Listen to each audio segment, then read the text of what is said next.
Air signs, tignan natin kung ano po yung mensahe para sa iyo ngayong araw. Keep in mind po na ito ay general reading lamang. So, hindi po lahat ay makaka-relate. So, be open-minded. Sa mga hindi pa po nakasubscribe dito sa ating channel, please subscribe na po kayo. And palike na din po ng ating video. At sa mga nais pong mag-avail ng ating private readings, Lucky Stones and Amulet, makikita nyo po yung link sa description box below. So, there is changes. Okay, sudden shift pagdating sa life mo, pagdating sa emotions mo. So, meron dito mga emotions na hindi talaga siya matatag. So, very shaky, mabilis siyang mawala, mabilis siyang magbago. So, ayan po. Tingnan natin kung ano pa yung mensahe para sa'yo. Spirit guide, mensahe pa natin kay Air Signs, Gemini, Libra, Aquarius. We have wisdom. Okay. So, ito yung mga pagbabago naman pala na to ay sabihin natin na maa-accept mo kaagad Air Signs kasi mas malawak na yung pangunawa mo ngayon. And yung iba sa inyo, may mga nagpapayo sa inyo dito. We have divergence. Okay. So, naiiba yung pananaw ninyo. Or pwedeng may nakakausap ka dito, magkaiba man kayo ng pananaw, pero nagkakaintindihan kayo. Kasi nire-respeto nyo yung pananaw ng isa't isa. We have otherworldly. O nga, yung iba sa inyo dito, magkaiba kayo ng disposition sa buhay, magkaiba kayo ng, magkaiba kayo ng environment ng taong to, pero yet nagkakaintindihan kayo. The key. Okay, the key is respect lamang talaga. Huwag nating ipilit air signs yung mga gusto natin sa isang tao. Diba? Kung ma-accept, then good. Kung hindi, edi go. Just leave. Huwag mong ipilit yung isang bagay. Tingnan natin. What is Thunderbolt? Ano ito? Spirit guide. We have the Hermit. Okay, so meron dito kung before napakaingay ninyo or napakaingay ng paligid, ngayon naman sobrang tahimik. Pero more on, hindi siguro siya talaga tahimik. Kung hindi, Air Signs, nakakaramdam ka lang dito ng peace of mind. Mas yun yung nararamdaman mo, peace of mind. Ayan, tingnan natin. We have 6 of Wands. Ayan. So, marami na nga talaga. Marami sa inyo ay madami na kayong pinagdaanan sa buhay. Lumawak na yung kaisipan ninyo through experiences. The Hanged Man. Ayan. So, nandoon yung sabihin natin, hindi mo nga talaga pinipilit yung gusto mo towards sa isang tao. Ano ka lang dito? Relax lang yung iba sa inyo. No pressure ngayong araw. So, Page of Cups. Okay, so may mga usapan talaga dito.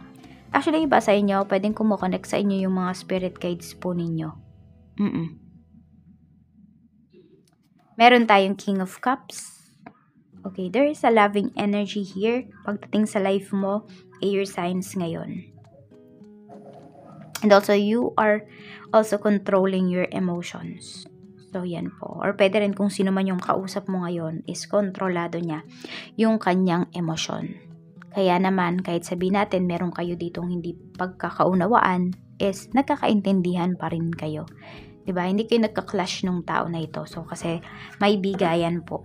Tingnan natin kung ano pa yung mensahe para sa'yo pagdating naman sa trabaho.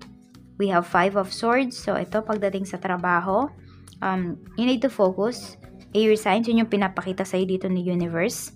And meron dito, pwede po na may nanloko sa inyo dito sa work, ganyan, or could be agency, nag-a-apply ba yung iba sa inyo papuntang ibang bansa. So, medyo mag-iingat po kayo dito kasi baka mamaya hindi legit yung mapuntahan po ninyo na agency, ganyan. So, mag-iingat kayo sa mga plans nyo dito. Yan. Pero may pagbabago kasi. So, for some of you, pwede na mas inspire kayo sa trabaho. Meron naman dito is nagbago talaga kayo ng work. We have Justice pagdating naman sa negosyo. So, napakaganda naman po, ayan. Kasi ito, pwede na, may reklamo ba ngayong araw? Pero, mahahandle mo siya ng maayos, Air Signs, ayan. So, very balanced ka lang dito. Alamin mo muna bago ka mag-react. Ganyan. Even nga, meron dito, pwedeng may hindi magandang feedback sa'yo. Alamin mo muna bakit ba ganun yung feedback ng tao na yon. So, magkakasundo naman, magkakausap naman po kayo dito ng maayos. Kasi maayos ka naman talagang kausap. Air Signs. Tignan natin pagdating naman po sa, ayan, kaperahan. Okay. So, pagdating dito sa money, is may mga big purchase yung iba sa inyo. Kaya lang kasi, or meron kayo talagang gustong bilhin. Kaya lang kasi alam mo na meron kang malaki ding isa-sacrifice dito. Air sign. So, siguro ayun, hindi naman sa nagdadalawang isip. Pero merong nagdadalawang isip dito. Meron din naman po is nagiging wise lang talaga kayo. Pwede kasi na makuha mo yung isang bagay na yun or mabili mo yun na hindi ka naman nagagastos ng sobrang laki. So, di ba pwedeng sa home credit, yung mga ganyan. So, pwede nyo naman siyang hulugan. Kaya po, yung iba sa inyo, yun yung mga pinag-iisipan ninyo. So, meron namang options. Meron tayo ditong 10 of Wands pagdating sa relationship. Okay, so pwedeng may nag-e-effort sa'yo ngayon. Magkaiba kayo ng taong to. Ayan, pero sabi ko nga dahil nandun yung respeto, nagkakaintindihan kayo. So, okay. Sabi ko nga sa'yo is yung energy is kontrolado. Yung nararamdaman is kontrolado. So, kung sino man yung ka-deal mo dito is kontrolado niya yung emotions niya. Or pwedeng ikaw to, kinokontrol mo yung emotions mo towards this person. Air signs, ayan. So, maganda naman yung energy natin. Okay? Tingnan natin. Pagdating sa relationship ninyo, wala namang pangit na energy dito. Yan, makulit lang yung person na ito. Tapos parang, ayun, medyo matigas yung ulo pala. Pero nagkakaintindihan pa rin naman kayo. Meron tayo ditong word spirit. Okay. So, kumukonect talaga sa inyo yung spirit guide ninyo. Apple yung narinig ko dito. Okay. So, pwedeng kumain kayo ng apple para mas makakonect kayo sa kanya. Tapos, pwede rin po na mag-alay kayo ng apple sa kanya. Kung meron kayong altar, yung iba sa inyo, or could be sa working space po ninyo, maglagay kayo ng apple.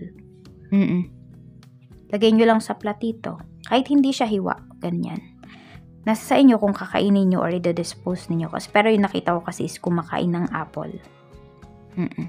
Or could be magpatugtog kayo ng music. Ayan. Air signs. Maganda yung Anima Christi. Yung Latin, Anima Christi yun. Pwede nyo patugtugin. Or could be any song na naiisip ninyo right now. Yun yung patugtugin ninyo. Para sa inyong mga spirit guides. Okay? So, yan lang po yung mensahe para sa inyo ngayong araw. Maraming salamat.